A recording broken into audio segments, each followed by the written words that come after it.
Hello, well this is very exciting.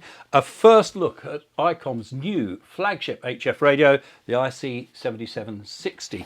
As you can see, it is quite a beast. It's a big lad. The other thing you would probably notice about it is it's taking up most of my desktop here, which could be a problem if it wasn't for the fact that we don't need to have this on the desktop because we drive the radio from here.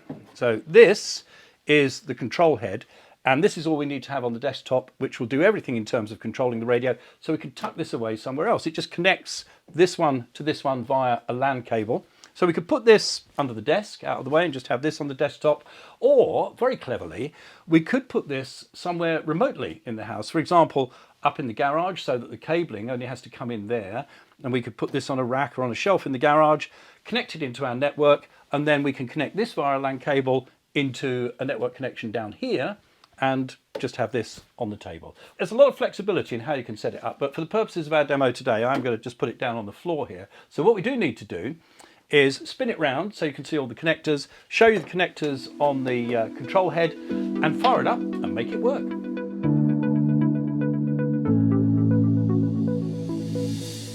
We've spun the IC-7760 round so that we can show you the connectors on the back. There's quite a lot of them. And we'll start with the obvious 4 antenna connectors here. And you can choose separate antennas for the 2 separate receivers in this. And it's all switchable from the radio. Transverter output here. Receive antennas. Now one's labelled in and one's labelled out, so you can connect a receive only antenna there. From the output you could perhaps connect that to, I don't know, an external SDR if you wanted to, and share, or another receiver and share those antennas. Or you can use the in and out together and use an external filter if you wanted to. You can put a 10 megahertz reference signal in here. This connector is for the Icom tuner, which is for, say, the long wire antennas. The external tuner, so it does have a built-in tuner, but if you're using an external tuner, that's a controller there. This is the, and it's important when you're connecting this up, you don't mix the two up because they're identical sockets, they're LAN sockets, but this one is where we will connect the control head via a LAN cable if we're connecting directly, and this you can connect into your local area network. And you're going to want to connect that anyway because you're going to want this to be connected to the internet. It'll pick up its time info and stuff from the web, but also if you're going to remote control it using the remote control software that's available from Icom, you can control it from anywhere in the world on your PC and dial into the radio and control it, and the server is built into the radio. We've got a remote socket here. Now this has got, you know, with Icom you have the CIV instructions for the radio to interact with external software or controlling other things, and that's where the information is going to come out that would control the matching linear to go with this. If you're using an Icom linear with it, that will pick up those instructions, and we'll be talking in a separate review about the new 1 kilowatt linear that Icom have just brought out. You would connect that here into this remote socket. Key, well, we know what that is. That's for your CW key, and that's your ALC connection for if you're using it with a linear. We'll show you some clever stuff when we do the review of the linear in a separate review about how it automatically sets itself up. But with a lot of linears, you do need that ALC to make sure you don't overdrive the linear, so that's important. And this send socket here is for a non-Icom linear to send control signals to that, to switch it from transmit to receive. 2 accessory sockets here. Icom love these DIN sockets, and they've appeared on Icom radios for years, and you can get various things out of the accessory sockets, audio and other bits and bobs that you might want to connect up. And also, of course, if you're going to connect something like the external linear amplifier, that's going to be connected via that as well, because it's going to get the band switching information via that socket. This one here, well, we know what that is. That's a USB socket, and that's for connecting into your PC. Ground post here, yes, you do need to connect to a good ground. That's a bit of important station setting up discipline. And finally, the power socket and power switch. Interestingly, it's ready to go. You don't have to set the voltage for your area. It will run on anything from 90 to 264 volts, and that's 50 or 60 hertz. So what we need to do is show you now the connectors for the control head, and then we'll be able to fire it up and make it go.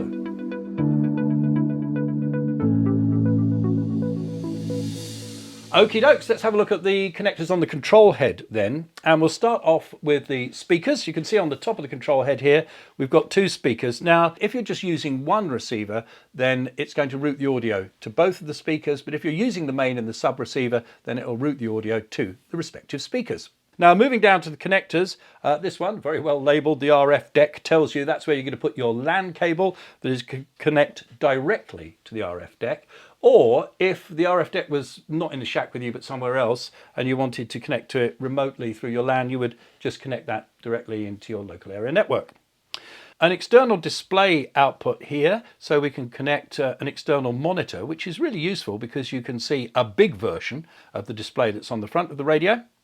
And then we've got two USB connectors here, so these are USB-A connectors, and you could use that for connecting an external mouse, for example, which we'll demo later on, which you can use for click and pounce on the waterfall display, and you also can connect an external keyboard if you wanted to as well. Or I'm going to use it to connect the optional Icom RC28 controller, which is like an external tuning knob, because it makes tuning the sub receiver separately a lot easier. So I'm going to use it for that. You can plug that in there. Now this is a USB-B connector, and that we can connect directly into our computer. And you remember there was a connector on the RF deck as well, so you've got the option either way of connecting your computer directly to the RF deck for your digital modes, or you can connect it via the controller, and that will work fine as well. An extension keypad, this is useful for CW keying memories or digital mode keying memories. You can use the external keypad for that. You can connect your electronic keyer here and send. This again is for the control of transmit for non-Icom external devices, to tell it you're switching to transmit. And next to that, a line in and a line out. So line in, it's pretty self-explanatory. If you want to have an external audio source other than the mic socket on the front to put audio into the radio, you could go in there, and you can take line level audio out from here. Or interestingly, you could switch it in the radio so that instead of giving you audio out there, it gives you a 12 kilohertz IF output, which you could put perhaps into an external SDR. And external speakers for A and B. And finally, the DC input, it comes with its own bulwark type power supply, so you need to plug that in wherever you're using this. You have got to power it up to make it work. So that's what we really need to do. Let's connect it all up, power it up, and make it do its stuff.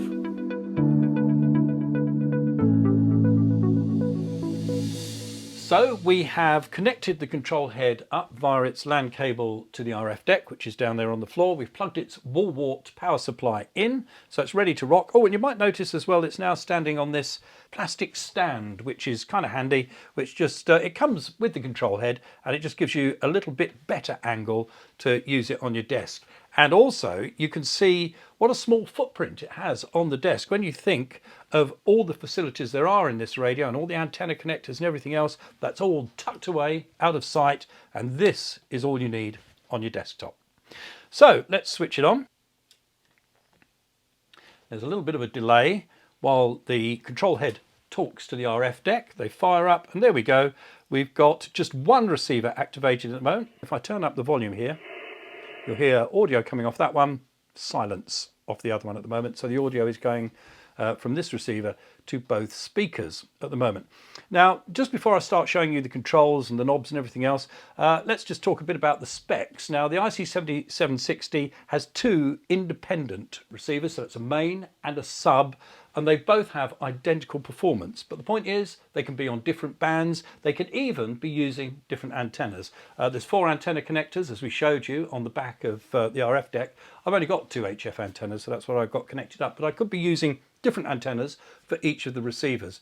It covers all of the HF bands from 160 meters through to 6 meters, and it adopts direct RF sampling, and that means you get a lot less distortion than you do with the traditional analog mixing. And that processing enables it to, through that LAN connection, either plug directly or through your LAN system, it can handle the complex audio path switching and the interface switching and all the other things that are going to be going on over that LAN connection, but with minimum delay. So you don't get a big lag between what's happening on the RF deck and what happens here. So your controls feel instant and your audio's not lagging behind. So we've got it fired up. Let's have a look at what it can do.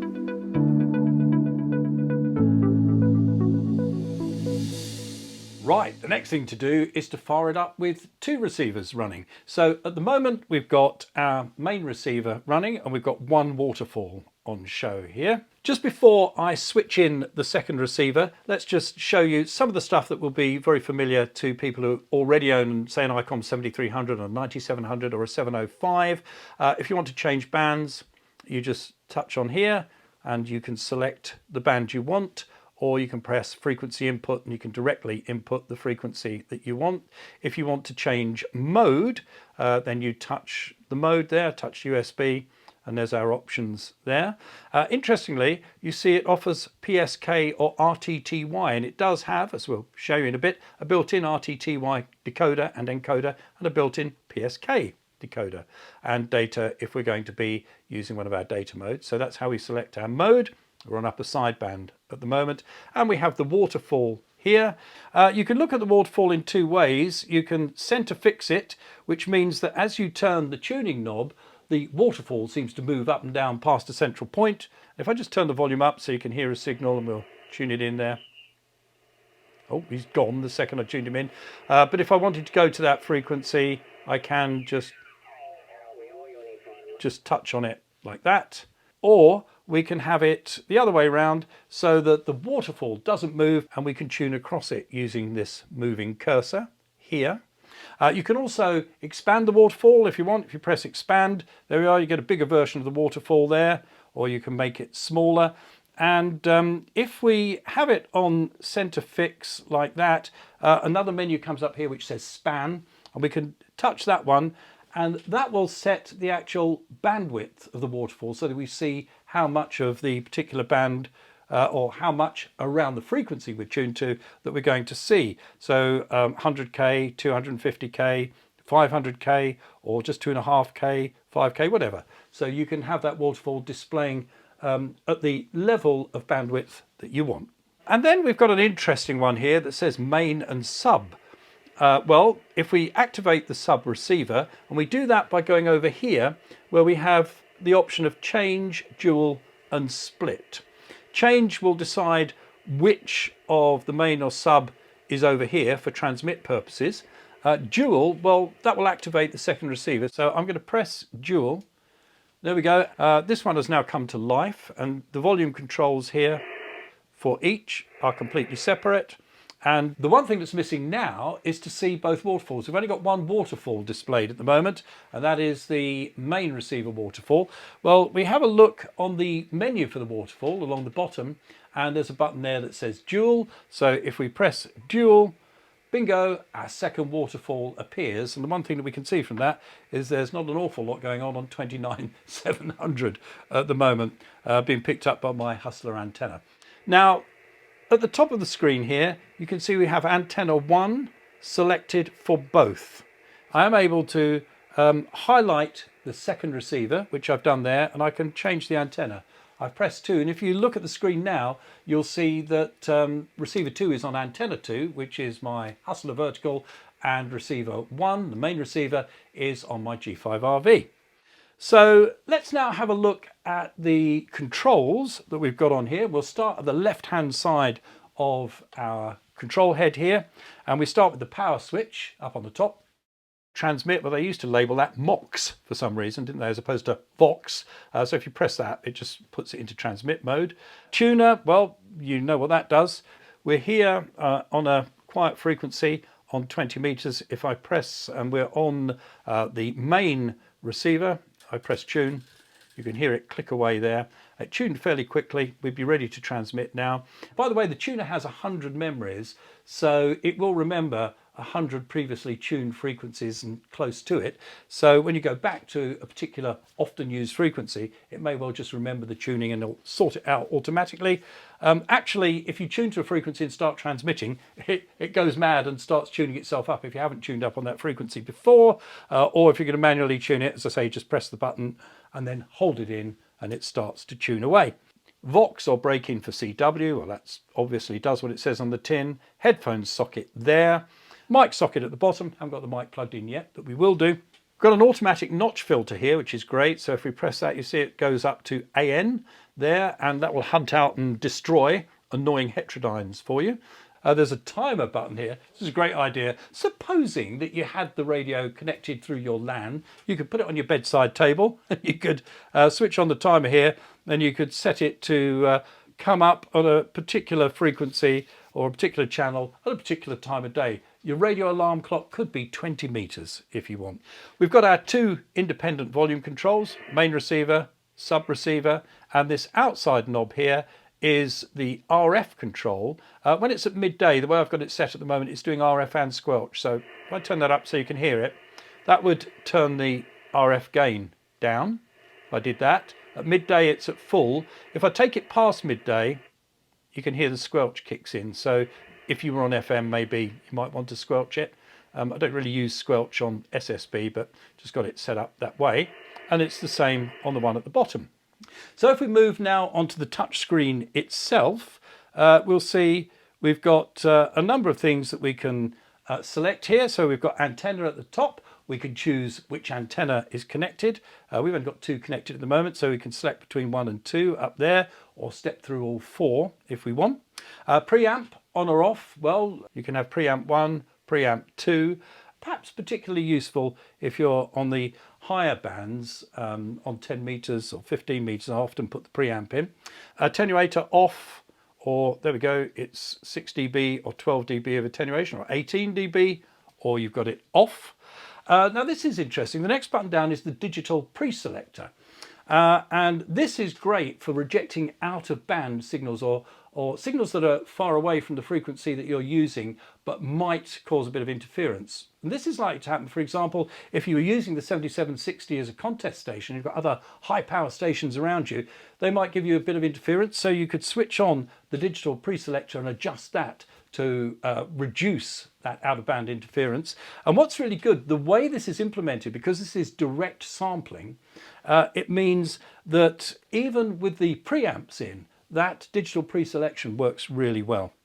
IP on or off, AGC, set it how you want, slow, medium or fast. I've got it on medium, and compressor on or off. And now moving to this row of buttons along the bottom, the first one is menu, which takes us into the various menus of things that we might want to use. In particular is the settings menu here, where you can get into all those deep adjustments of the radio. The next one along is function, and these are quick buttons to get you to things you might want to switch on off. Switch the Vox on or off, transmit bandwidth, notch filter on and off, noise blanking, a monitor which allows you to hear your transmitted signal through the speakers, useful when you're doing digital stuff to make sure you're transmitting and you can hear it. Noise reduction, digital signal processing, and also there's an interesting one on the end here, tracking, which you can switch on or off. And this is quite handy because if you put the tracking on, then what happens is both the sub and the main receiver are on the same frequency, and as you tune, they track each other so that they'll both be exactly the same. Why would you want to do that? Well, what you can do, and I did this as a bit of a test when I was setting it up, is you could have antenna 1 and antenna 2. So antenna 1 on your main receiver, antenna 2 on your sub receiver, and as you tune along, looking at the two waterfalls or the two S meters, you'll be able to see the relative performance of your two antennas at that particular frequency. Okay, if I press quick, there we go, up comes the quick menu, and we can have various things in that menu. At the moment, that's all that's in there, so that's quick access to some adjustments we might want to make. Exit here gets us out of any of these screens we're in. We just press exit.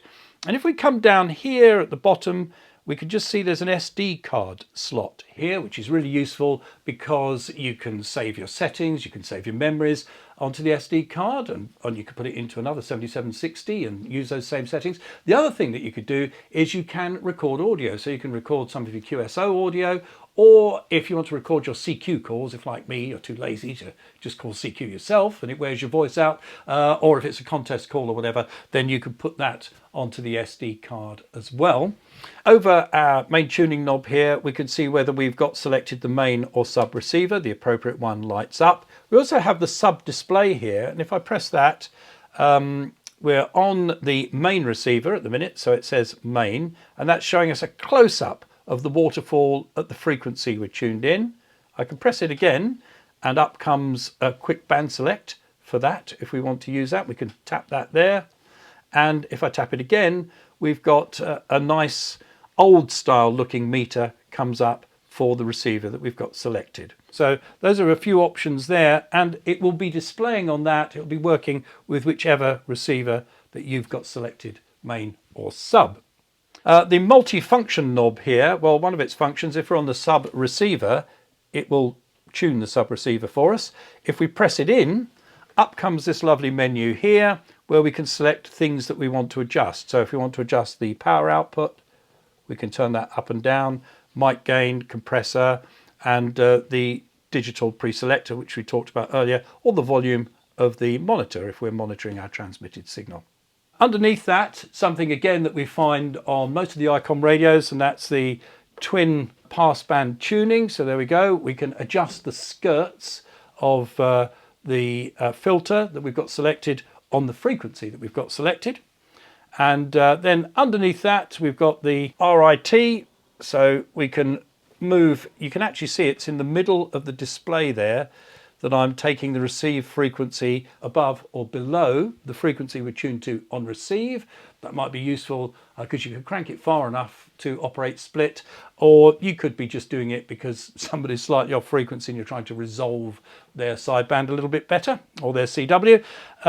Or you can press this one, the 40X, and then as you adjust that, what you're going to be doing is adjusting your transmit frequency above and below the actual frequency we've got selected.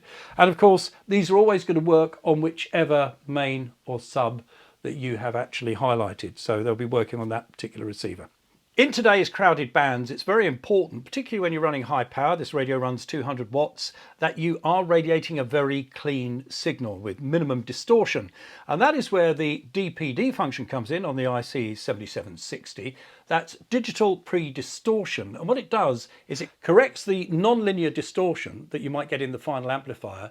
And without getting too technical about this, what it basically does is it applies inverse distortion in advance. We won't go into all the technicalities of how that works, but trust me, when you go into function and select the DPD, that does mean your signal is a lot cleaner. And it becomes even more important when you're using this radio with its partner linear amplifier, which runs up to 1 kilowatt. And that's the new IC-PW2, which we'll be doing a separate review of later. You want to make sure that's a really clean kilowatt. And using this Icom DPD system, it will be.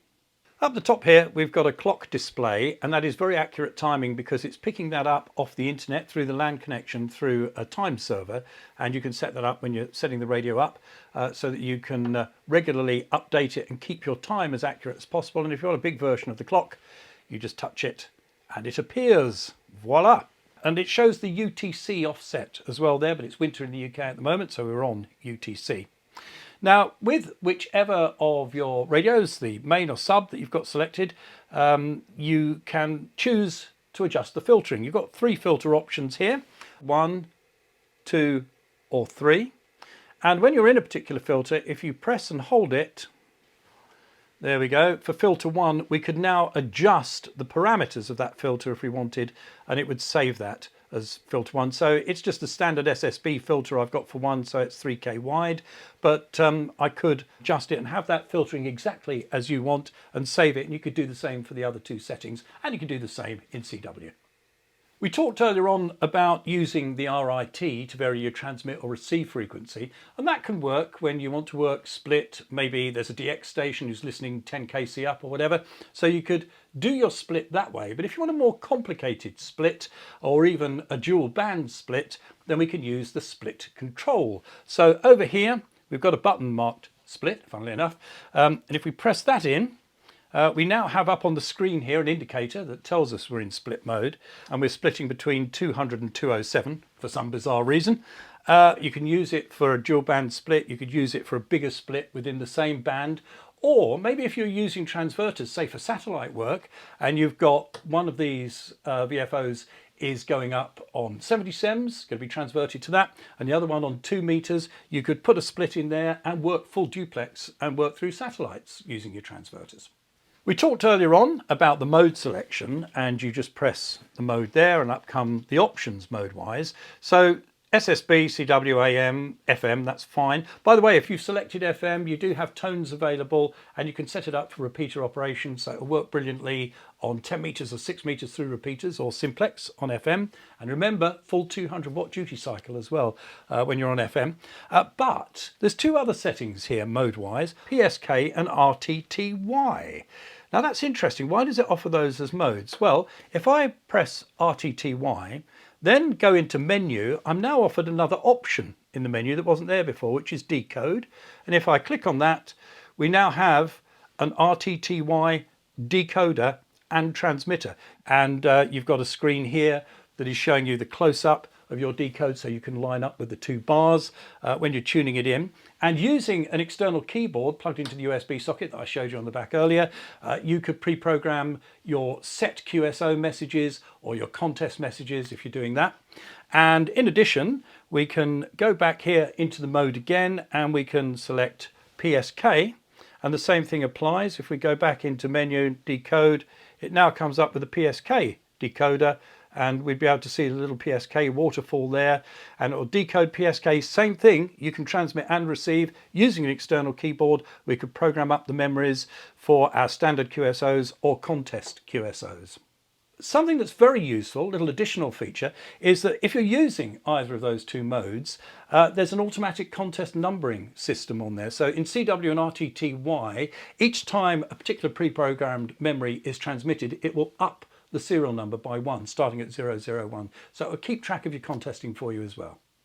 On the back of the radio, we have a DVI-D connector, which means we can connect an external monitor. So let's just do that and see what benefits that gives us. If I plug that in on the back, lo and behold, there we are.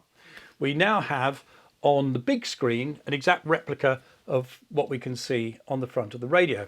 Now there's, as I mentioned to you before, USB sockets on the back. So into one of those I have plugged a mouse, and so now we have a cursor that we can move around. The cursor only moves within the waterfall. Okay, you can't go switching functions of the radio with this mouse. You've still got to do that from the screen.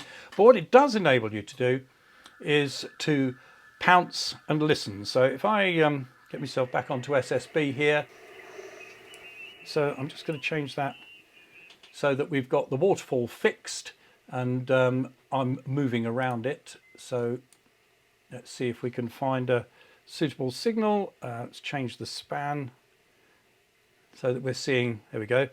By changing the span, we can now see a lot more of the band, and we can click on a signal.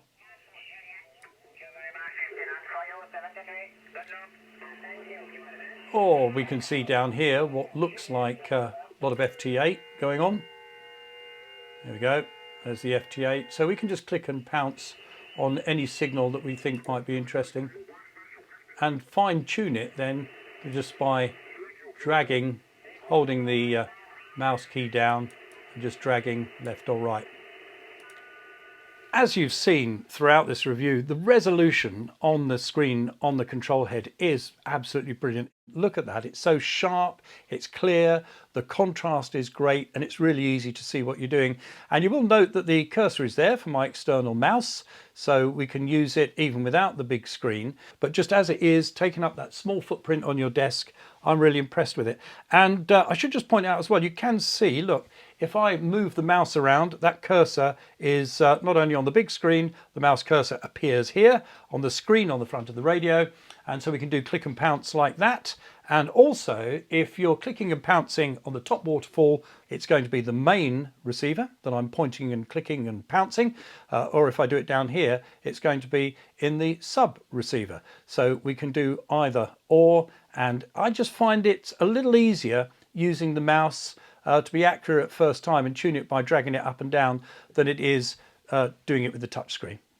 I did mention as well that we have the USB sockets on the back that we can plug extra things into, and one thing that I'm very fond of is this fella here. This is the Icom RC28 controller. We've used it before actually in TX Factor when we showed you remote controlling an Icom rig. But if I plug that into the USB socket on the back, it now gives me another tuning knob, so we can tune the sub receiver or we can tune the main receiver, and we can do them independently of each other without having to highlight one or the other.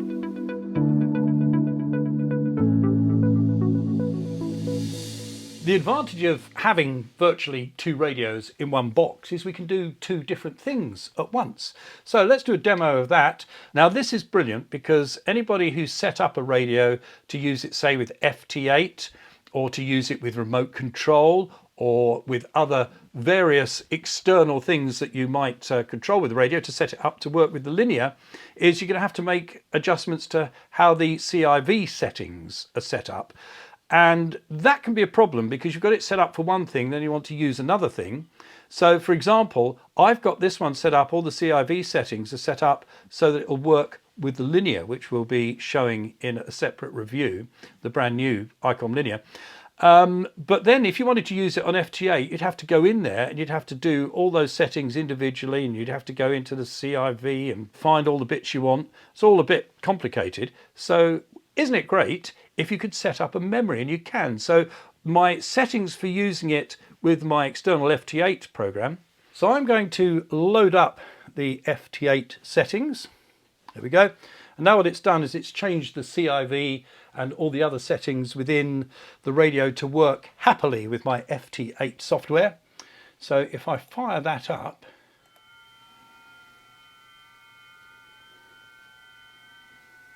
so there we are, happily monitoring FT8 on 40 meters, and then we can turn the volume up on the other radio, and we can have a tune around on 20 meters.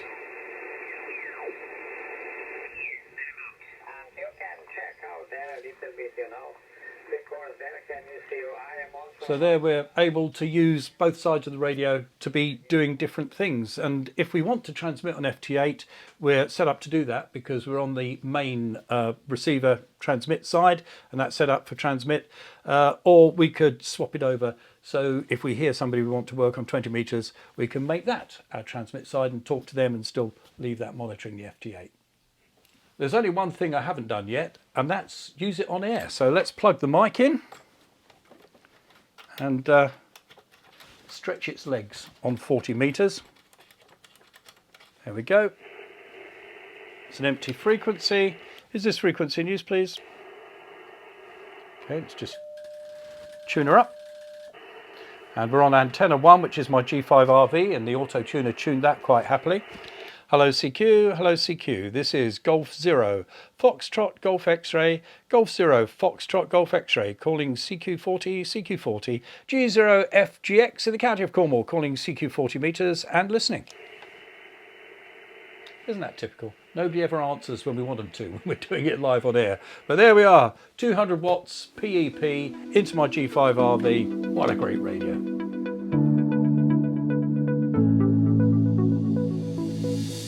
Well, that's it. Our very exciting look at the brand new flagship Icom HF radio, the 7760. And I think we've shown you quite a lot of what it does, but there is a lot more that you could delve into, and all the details of all your menus and settings you will find in the basic manual and the advanced manual, both of which you can download from the Icom website. I'm not a CW operator, so I haven't really mentioned CW, but it is great for the CW operator. It's got a built-in CW keyer, an electronic keyer, multifunction.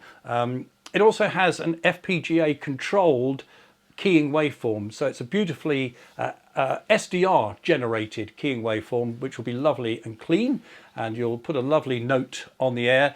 And also there's auto repeat function within the keyer, normal, or you can have the short Morse number style in it, and also you can change all your filter widths and everything else to make it sound on receive and on transmit just how you want it.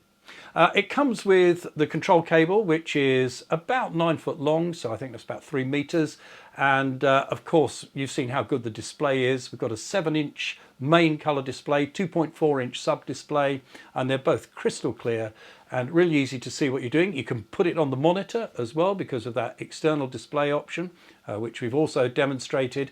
And it's touchscreen, so a lot of the things that you can do with it, you can do through the touchscreen.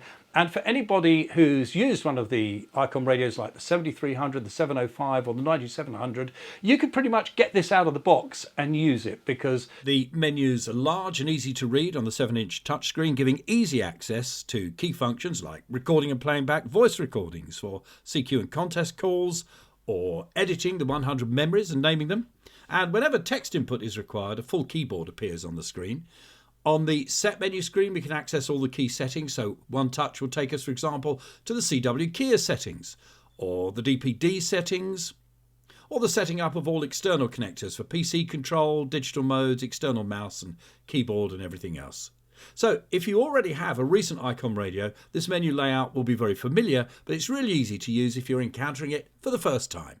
And the only sort of extra things, as we've shown you, are sorting out the antenna switching between the main and the sub and getting all that working as well.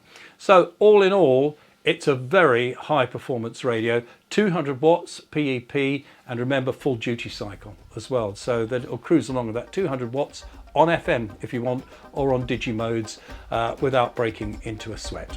And I think that one of the biggest attractions of this is that it's such a small footprint radio to put on your desk. So if you don't have a lot of room in the shack, it's great because you can put the big box somewhere else, connect it up through your LAN and just have this on your desk.